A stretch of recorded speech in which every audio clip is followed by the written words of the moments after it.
سلامی گرم به مخاطبان عزیز کانال.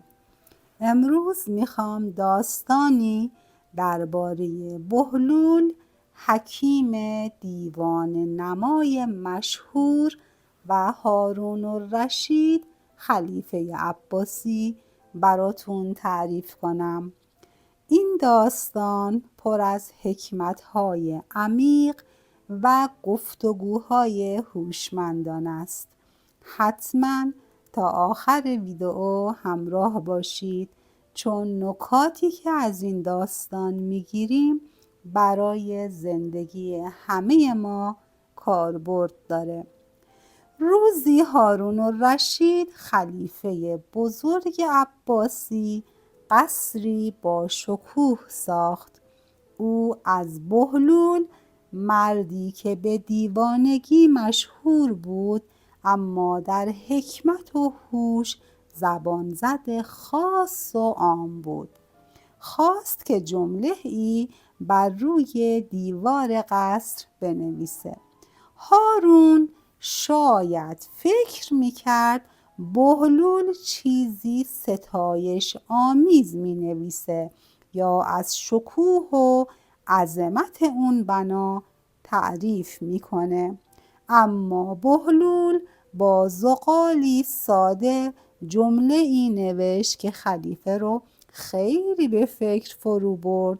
او چنین نوشت: این عمارت را که از گل و گچ ساخته ای، برافراشته ای، اما در مقابل دین خدا را زیر پا نهاده ای. اگر از مال خود ساخته ای که اسراف کرده ای و خداوند اسراف کنندگان را دوست ندارد. اگر از مال دیگران ساخته ای، ظلم بسیار کرده ای و خداوند ظالمان را دشمن می دارد. هارون الرشید با دیدن این جمله بسیار متعجب شد. او اصلاً انتظار نداشت که کسی جرأت کنه حقیقت رو این گونه بی‌پروا به زبون بیاره، اما این تازه شروع ماجرا بود. روزی دیگر هارون به بهلول پیشنهاد داد که مخارج زندگیش رو از خزانه سلطنت تأمین کنه.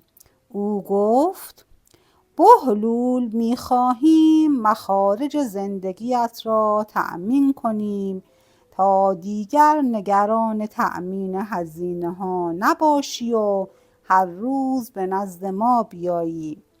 اما بهلول با لبخندی تمسخرآمیز پاسخ داد: اگر این پیشنهاد 3 عیب نداشت قبول می کردم. هارون حیرت زده پرسید: کدام 3 عیب؟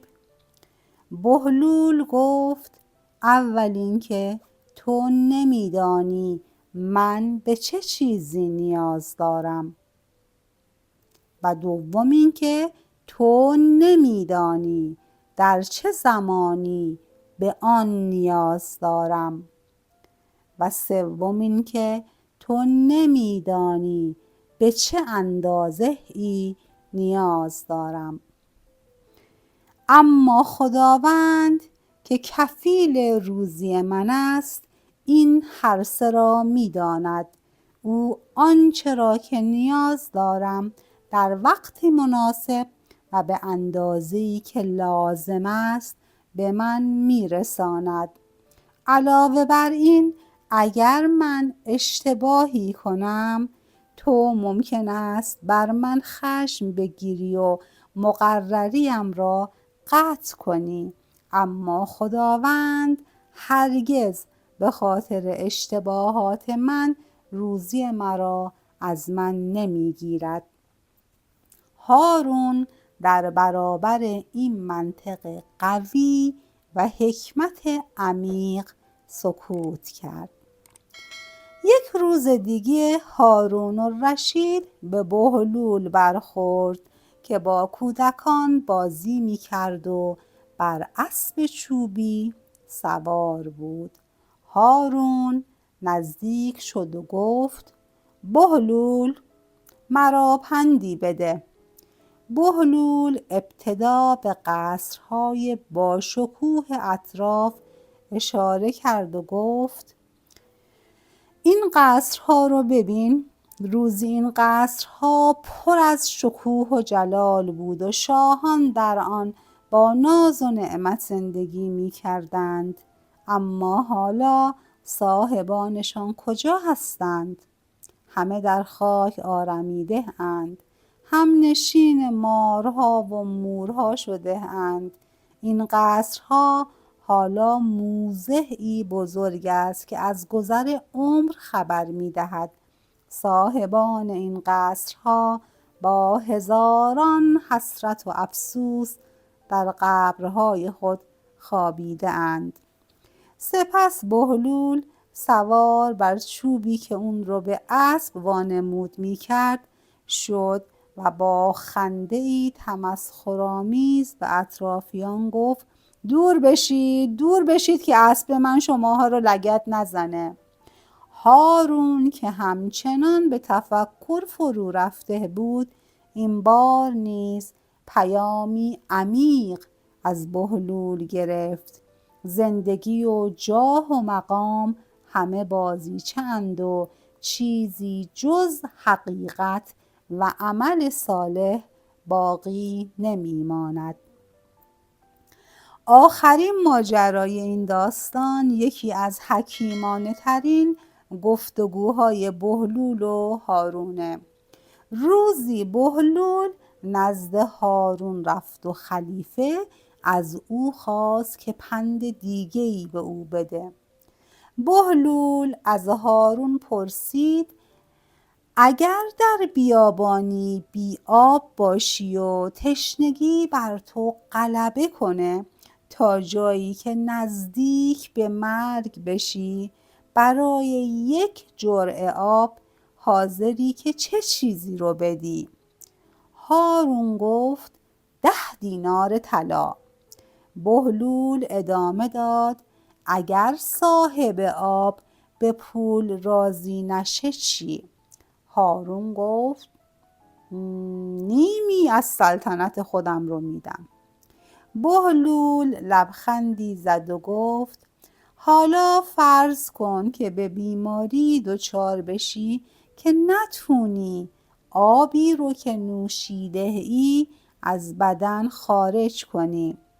حالا چقدر میدی تا درمان بشی؟ هارون فکری کرد و گفت: نیمی دیگر از سلطنت خودم رو. بهلول با خنده‌ای تلخ گفت: پس ای خلیفه، سلطنتی که ارزشش به جرعه‌ای آب و خارج کردن اون وابسته است تو رو مغرور نسازه که با بندگان خدا به بدی رفتار کنی.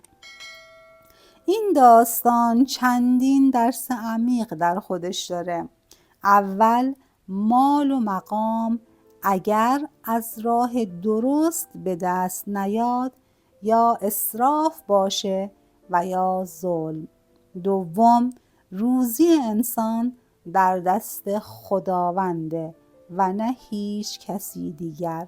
و سوم، قدرت و سلطنت چیزی جز بازیچه‌ای زودگذر نیست.